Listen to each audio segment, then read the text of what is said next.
Who here is an overthinker? Raise your hand. You can't see me, but I'm definitely raising mine. I'm guilty of analysis paralysis sometimes. You know, when the mind spins around and around, examining every what if. These cycles can continue into a frenzied mess of thoughts, which is honestly exhausting and frustrating. It's a sneaky little habit that can zap energy and steal joy. But the good news is you can absolutely short-circuit that cycle. It is possible. Today I'm diving deep into the world of overthinking.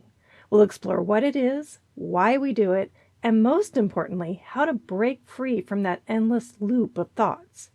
I'll uncover some simple yet powerful techniques to quiet that inner chatter and reclaim your peace of mind. Let's get started. Find the full transcript and more resources for physician moms at inspiredmommds.com/43.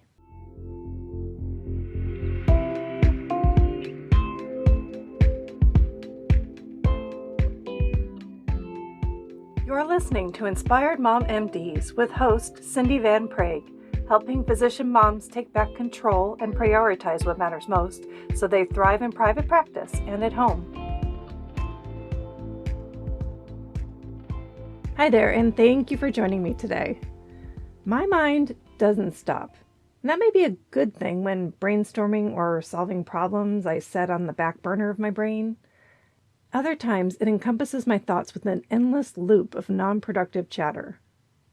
I recently dove into this common affliction many people share. I wanted to learn. So here's a roadmap for today's episode. First, how can one distinguish it from other forms of excessive thinking? How bad can overthinking really be? Why does this happen? And what can you do about it? It can be clear as day when I'm overthinking and hard to stop. I mistakenly feel that it is somehow productive, like I'll find a solution to a problem. It's funny though, overthinking just gives me more problems to solve while it happens. In my excessive analysis and contemplation, I can develop a good list of hypothetical scenarios, and not all are pretty. They are just more issues I need to resolve, but they often don't even exist. It's like a spider web of thoughts. I have this central core issue or problem that spreads to rings or layers of other issues to think about. Then I spend my time weaving my thoughts around those new issues, which springs to another idea and another ring of the web. Now I have an interconnected puzzle or web of thoughts strung together by sticky string. Just great. And how amazing that they all stem from one core issue that may not even be an issue at all. I must ask, have I fact-checked to make sure I'm even spending my brain power on a real problem? Or maybe it's all just imagined and I don't have a kernel of proof. All of these thoughts often never reach a conclusion, sadly. They slow me down and distract me from what really matters in life. But how do I know this is overthinking versus something more pathological? Overthinking is similar and can overlap with other forms of thinking, like rumination, worry, and even obsession. So first, rumination tends to focus on the past. It often involves repeatedly dwelling on negative events or mistakes or feeling inadequate in a situation. It's more closely linked with feelings of like guilt or shame. And they're all negative. It's like a broken record stuck on the same song, replaying negative past experiences over and over. For example, why do I always screw up? That's a bit abstract, isn't it? And it doesn't include any solutions. Or how about worry? Worry, on the other hand, is difficult to stop and often intrusive. Its focus is unproductive and it centers on more future events, like potential problems. As a mom, I worry about my kids, of course, both their immediate future and their more distant futures. It's like I'm trying to anticipate potential problems so I can preemptively solve them or help them. I just want to protect my kids. I bet you can relate to that one. Or how about obsession as a form of thought? It's fear-driven. It's an involuntary experience of thoughts that just aren't rational. So obsessions interfere with life, and they're very difficult to control without professional help. I have a soft spot for those with OCD or OCD tendencies. I love learning about how therapists and psychologists approach OCD or the tendencies with sound researched techniques. Then I get to learn how to support my family members that struggle with these obsessive thoughts. They never asked for those thoughts, and they hate that they have them. So finally, overthinking, to distinguish it from the others, can encompass the past, present, and future. There is some overlap. It involves excessive analysis and contemplation, often without reaching a conclusion. It can involve dwelling on hypothetical scenarios, worrying about potential problems, or endlessly analyzing details. It's like getting lost in a maze of possibilities, endlessly mulling over every possible outcome without finding a way out. I want to pause a moment here. If any of what I just talked about, the rumination, worry, obsession, overthinking, if any of those are seriously affecting your life, then that is an indicator you may get the best help from a trained mental health professional. Today's episode is not meant to take place of therapy or professional guidance. If your thoughts run more along the lines of common overthinking that's an annoyance or an obstacle to thriving and getting things done, then this episode is for you. How bad can overthinking really be for physician moms that are resilient people? Well, overthinking can take a toll on mental, emotional, and even physical health.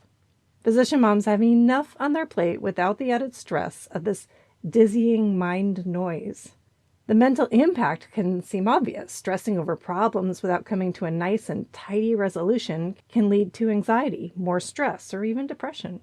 This is mentally exhausting. It can affect emotional health by creating all of these feelings of maybe self-doubt or inadequacy or low self-esteem. And these feelings can be strong enough to change your behavior. For example, they can lead to procrastination, avoiding people, situations, and just poor decision making.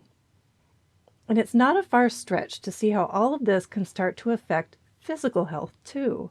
Overthinking may keep you awake at night, whether not being able to fall asleep or being lucky enough to join in that small group of humans that get to see the clock strike 2 a.m.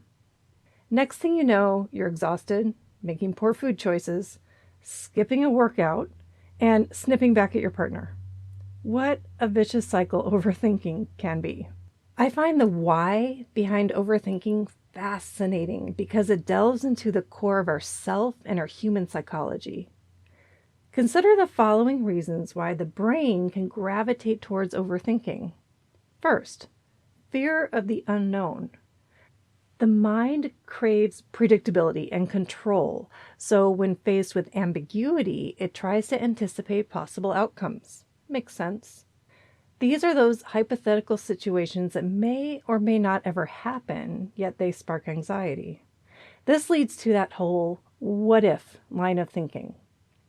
I recently stood up in front of a group of maybe 30 women to talk briefly about inspired mom MDs. And thankfully with practice, this is getting a little easier. I just get a flutter of my heart right before I speak, and then I just launch into it. But the past me would linger on those what if thoughts. What if I talked too fast? What if people saw like sweat stains on my shirt? Or what if my message wasn't memorable enough? I didn't know. Maybe it would happen. How about another why? How about the need for control in a hectic world?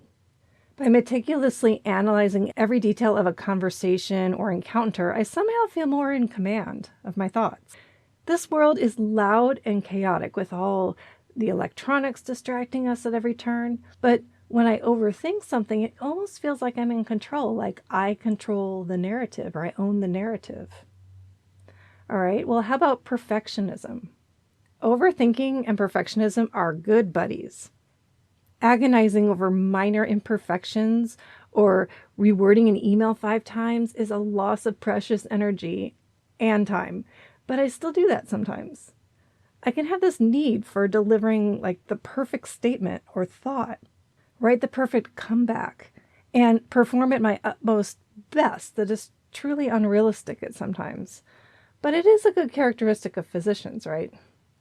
My overthinking hops on the perfectionism bandwagon and drives me there. It tells me, oh, by overthinking this issue, you will come up with the best answer. And if you don't overthink it, well, then you're just going to have to settle for second best. Okay, that's my mind talking. That's not really me. Sounds fun, doesn't it? And finally, another why for overthinking is avoiding a difficult situation. Sometimes overthinking has a benefit of helping you, and it allows you to avoid making a decision or facing a situation. Spending time to overthink feels productive, right? Even though it isn't. And the bonus is not having to face a conflict head on. And let's face it, direct confrontation takes energy. Your why may be different for different situations. Once you piece it apart, you can choose a strategy for overcoming overthinking.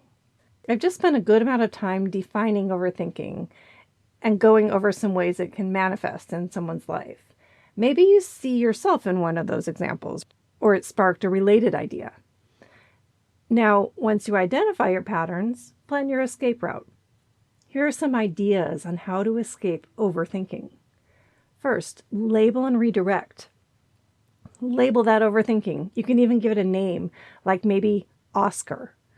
I named mine Oscar. Okay, I named it after the Muppet Oscar the Grouch from Sesame Street. He's cute, but he has issues. So it would look like this. Overthinking is ramping up, and I stop and say in my mind, or out loud, oh, there you are again, Oscar. And then I just let him sit in his trash can and be present and not engage with him. And then I can redirect my thoughts. Mindfulness is really good for this too. It helps you focus on the present moment, what is around you, even simple things like your breathing pattern at the time. Another way out is to distract your mind. Engaging in mental activity that's not compatible with ruminating on thoughts is a good idea. For example, you can solve a word problem. You can play music or literally play music on an instrument. You can write in a journal. You can direct yourself outwards towards others and call someone up and check in on them. You could also try my just choose technique. I find this helpful to get past some episodes of cyclical thinking, and I have some criteria for when it qualifies. Here is when I just choose an answer or a decision or a route to take.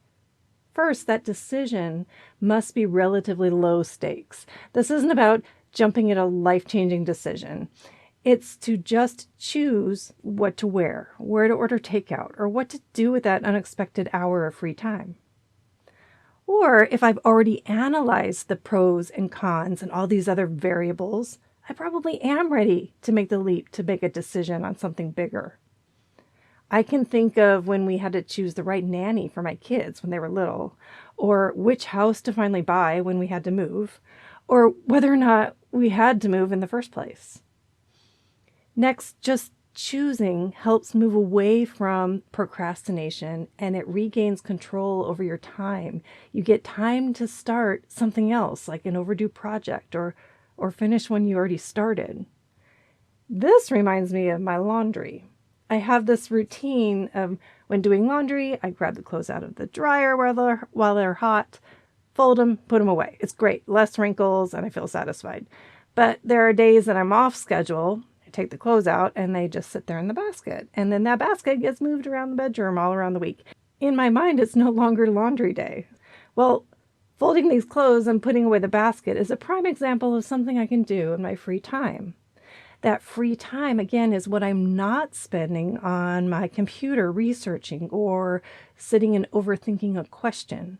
When a decision is made, I move on. And in this case, I can fold clothes. But think of what else you could do if you stop the overthinking and get moving on to something else. Even if the decision isn't perfect, just choose.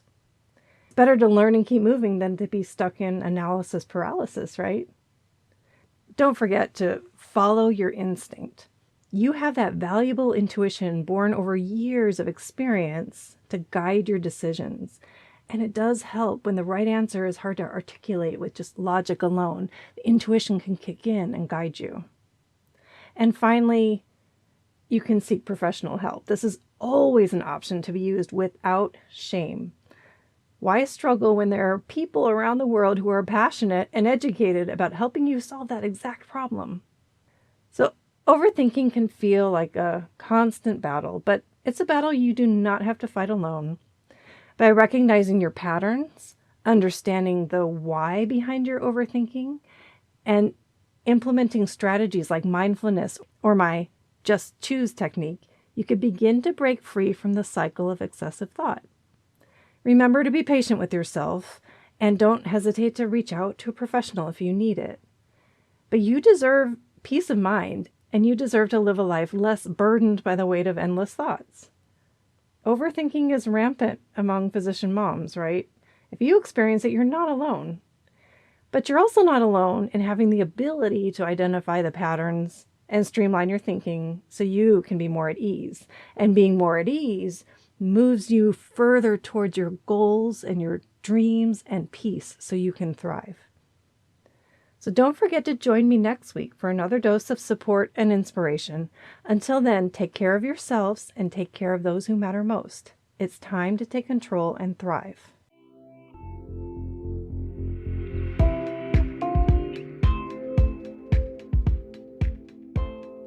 Thank you for tuning in to Inspired Mom MDs. Please share with other physician moms and leave a review if you found value from this podcast.